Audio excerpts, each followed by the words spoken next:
about me today. Softer. Softer. We got 5 minutes of coaching. Go ahead. What changes have you seen in St. John's? They're on a pretty hot streak from earlier in the year. I think part of it's 11 new guys and in a new system, and trying to figure out what Coach Pitino's expectations are and figuring out each other. And he saved some stuff for conference play that has showed its face now. Some different defensive looks that they did not use in non-conference play. So they've got a lot of versatility across that lineup, and they've become pretty good on both ends of the floor. Matt, do you think St. John's kind of personifies the depth of the league this year from where they were last year? They're the stars that they're also now. I mean, you can't really compare a team to last year in this day and age because you can go get a whole new team, and that's what they did. I think Joel Soriano and maybe one other guy on the bench are the only two that were on the roster last year. So trying to compare a team from year to year in this day and age doesn't make a lot of sense. He brought in a whole new team, and he's pushing all the buttons right, all the right buttons right now because they're playing at a really high level. And they're only, they had the ball down 2 and inside of a minute and a half left at UConn. They're not far from being undefeated in the league. You're really good. You're really good on the defensive glass. They're really good on the offensive glass. When you look at the potential chain reaction of what it can affect for each team, how big of a battle is that? So, well, it's huge, because we like to operate in transition. You can't operate in transition unless you get a stop and a rebound. And they've just absolutely beat people up on the offensive glass. I think they lead the country in second chance points. So, not only do they chase them down, they're really efficient once they get that offensive rebound to turn it into points. So it'll be obviously they have our makeup isn't quite what theirs are. So, we're going to have to make sure we execute our blockouts and try to create some space and then, stick our nose in there and go get the ball.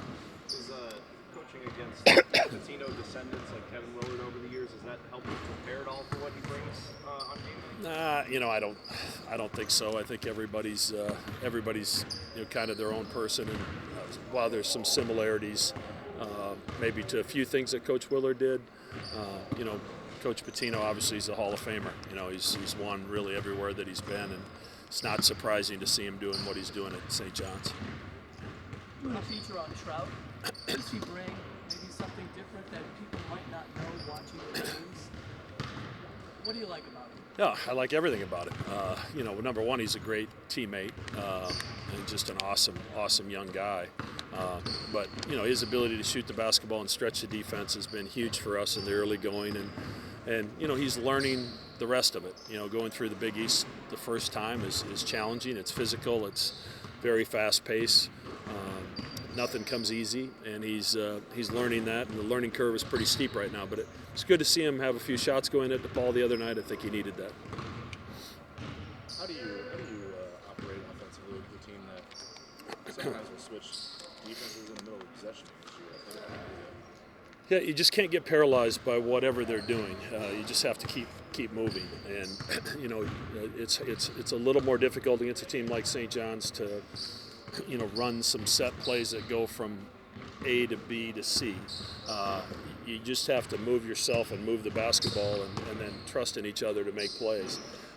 And as I said earlier, that's why the importance of a defensive rebounding is so critical, so that we can get out and operate in space before that defense is set. 2 more.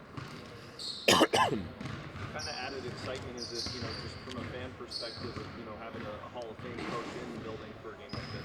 Yeah, I think it'll be fun for our fans. Obviously, we've had some great teams and great coaches come through there over the years, and he's another one to add to the list. It's his resume speaks for itself, and whatever it is, 7 or 8 Final Fours, whatever he's been to, and also a successful NBA coach. So he's one of the best college basketball coaches to ever coach the game, and I think I'm not sure our fans will greet him with a lot of warmth and excitement on Saturday, and we're not exactly rolling out the red carpet from a weather perspective either. So we hope to make their stay in Omaha pretty miserable.